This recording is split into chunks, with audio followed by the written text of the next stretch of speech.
ఇయాల అర్రెమొచ్చిందుల్లా అంటే బతుకమ్మ అలుగుతుందన్నట్టు. గందుకే ఆరో నాడు బతుకమ్మ ఆడరు. వెనకట బతుకమ్మ వేర్చేటప్పుడు మాంసం ముద్ద తలిగి అపచారం చేసిండ్రు. ఇయాల నేను నైవేద్యాలు ఏం తినాని అలిగిందని పెద్దలు చెప్తారు. కానీ 9 వద్దుల సంబరమాయే తీన్మార్ల చూపియకుంటే ఎట్లా? గందుకే రాత్రి ఏడేడ ఎట్లా ఆడిండ్రో అంత పట్టుకొచ్చినాం. కానీ ఇర్రి మళ్ళా సిటీ శిల్పారామంలా డప్పుల దరువుతోటి దుమ్ము లేపిన్రుల్లా అక్కలు ఇంత ముద్దు కొడతాన్రు. ఏడుకెళ్ళొచ్చిండ్రో జర అరుసుకోశేంద్రవ్వ. మాది కరీంనగర్ జిల్లా, అది మండలం విలేజ్. అరే మంత్రి సీతక్క, నువ్వు చిన్న ఉన్నప్పుడు బతుకమ్మ ఆడదు అక్క? చిన్న ఉన్నప్పుడు ఆడినాము. రాత్రి పూట పోయి ఏనుగులెంబటి కట్ల పువ్వులు, గుమ్మడి పువ్వులు, అడవిలోకి పోయి తంగేడు పువ్వు. మన సంస్కృతి అనేది మర్చిపోతున్నాము. దాండి ఆటలు చేస్తున్నారు. కోలాటాలు అనేది ఇప్పుడు ఆడడం కాదు, చప్పట్లతోటే ఆడాలి. మనది చెరువుల పండుగ, మన ఆరోగ్యాన్ని కాపాడుకునే పండుగ. ఆవు మరి ఇప్పుడు సప్పట్లు కొట్టుడు కంటే దాండి ఆడుడే జోరున్నదబ్బా. చలో ఇక బతుకమ్మ ఆట. మనం బతుకమ్మ ఆడదాం. పబ్లిక్ పాపం మననే చూస్తున్నారు.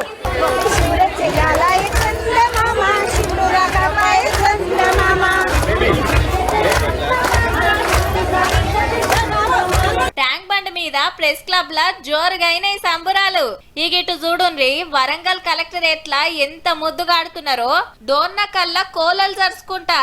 నల్గొండ సంబరాల కలెక్టర్ త్రిపాఠి మేడం, సంగారెడ్డిల కలెక్టర్ ప్రావీణ్య మేడం, నారాయణపేట జిల్లా MLA Parnika Reddy madam, collector Sikta Patnaik madam, Adilabad చిన్న కలెక్టర్ తుర్తిగా ఆడుకున్నారబ్బా ఆఫీసర్లంతా.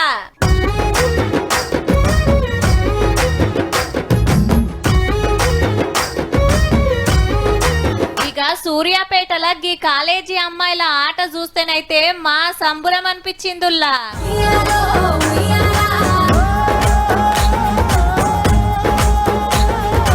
భద్రాచలం సర్కార్ దవాఖానా రామాలయంలో ముద్దుగా చేసిండ్రు పండుగ.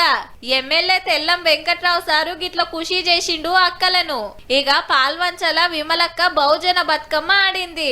ప్రకృతి సహజంగా ఉండేటువంటి పూలతో పేర్చుకునేటువంటి బతుకమ్మను కనుమరుగు చేసినటువంటి పరిస్థితి ఇవాళ తెలంగాణలో ఉంది. అందుకనే ఒక పోరాట పతాకగా, సాంస్కృతిక పతాకగా, ఇవాళ ఒక ఉద్యమ పతాకగా ఎదిగి వచ్చినటువంటిది బతుకమ్మ. ఇవాళ చప్పట్లేసినటువంటి చేతులే పిడికిళ్ళెత్తి ముందుకు కదలాలని. కల్వకుర్తి దేవరకద్రల అక్కలు డాన్స్లతో దుమ్ము లేపితే జగిత్యాల జిల్లాల పోలీసుల ఇంటోళ్లు గీ తీర్ల ఆడిండ్రు. ఎన్నని చెప్తాముల్లా, తెలంగాణ అంతటా బతుకమ్మ సంబరాలే. నిండు ఉన్నామా సిరిమాల